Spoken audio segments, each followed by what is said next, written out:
Welcome to The Explainer. Look, I am so incredibly pumped to share this one with you today because we are literally standing right on the edge of a massive shift in how the modern web actually works.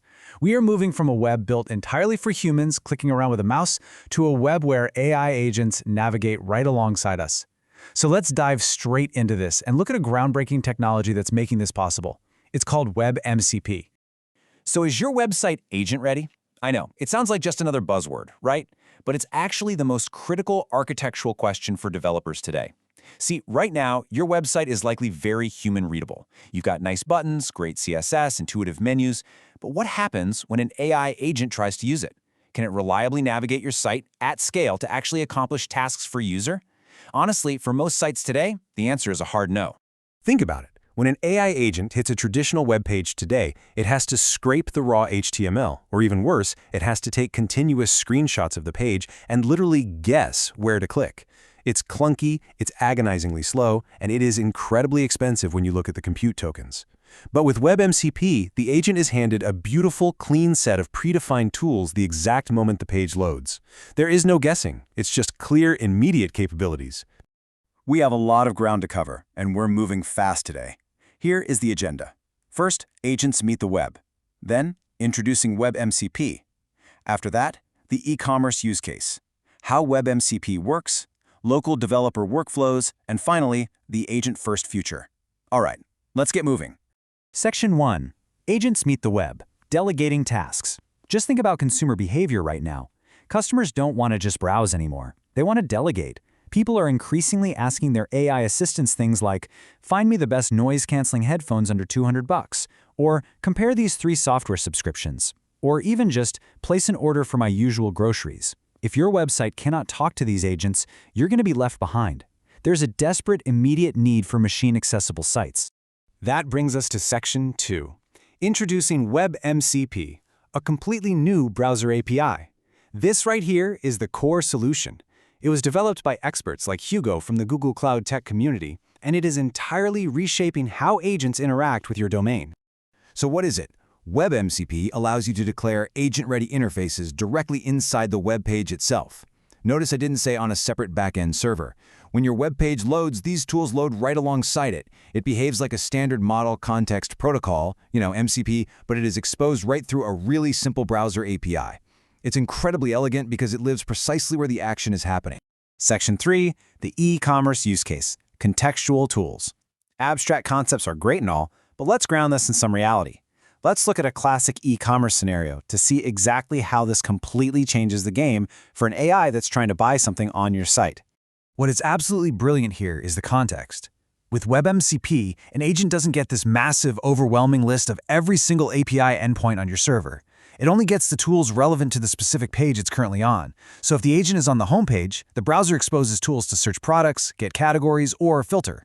But the moment it navigates to a specific product page, boom, the tools instantly shift. Now it sees add to cart or gets similar products. It is entirely contextual. The agent always knows exactly what it can do at any given second without ever needing to connect to anything beyond the web page. Moving on to Section 4, how WebMCP works, the Happy Coffee demo.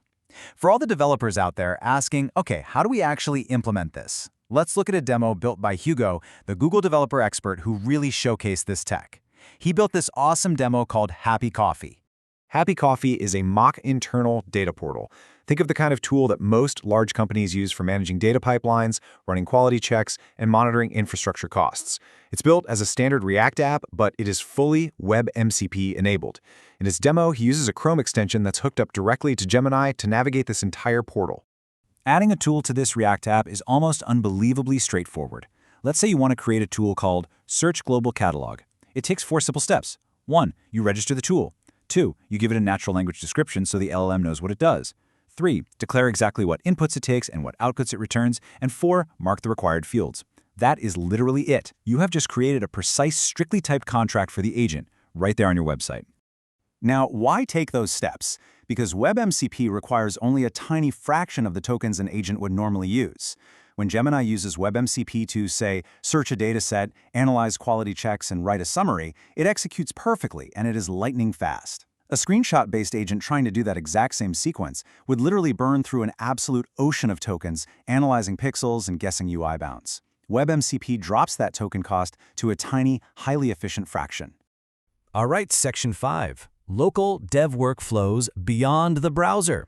Because WebMCP isn't just for remote agents crawling public websites, oh no, it completely unlocks local developer workflows too. So when given a prompt like search for a dataset, analyze the quality checks, and give me a summary of what's going on, the agent didn't have to scan some massive database. It just read the WebMCP tools available on the current local web page, contextualize the portal instantly, and grab the required info. But we can push this even further. Let's take the agent entirely out of the browser extension. Just imagine a typical data engineering workflow for a second. You write some code, you run a staging execution, and you wait to see if the dataset materializes correctly. What developers are doing right now is using command line interface agents, CLI agents, to write the code for them in the terminal. But once the terminal agent finishes building the dataset, you usually want visual feedback, right? You want to actually see the UI. So what Hugo did was expose his local WebMCP developer portal directly to the Gemini model running right in his terminal. So get this. Gemini writes the data transformation code locally in the terminal, it triggers the staging execution, and then, because it's hooked into WebMCP, it autonomously navigates the local web browser to show you the visual feedback. It pulls up the execution logs, the pipeline lineage, and the sample data right on the screen. The agent is literally driving your local web UI to show you the results of the terminal command it just ran. It just entirely bridges the gap between backend execution and front-end visualization. Which brings us to our final section, Section 6, the agent-first future, total control. Adopting this technology isn't just a neat party trick. It is fundamentally about taking control over how machines experience the software you build.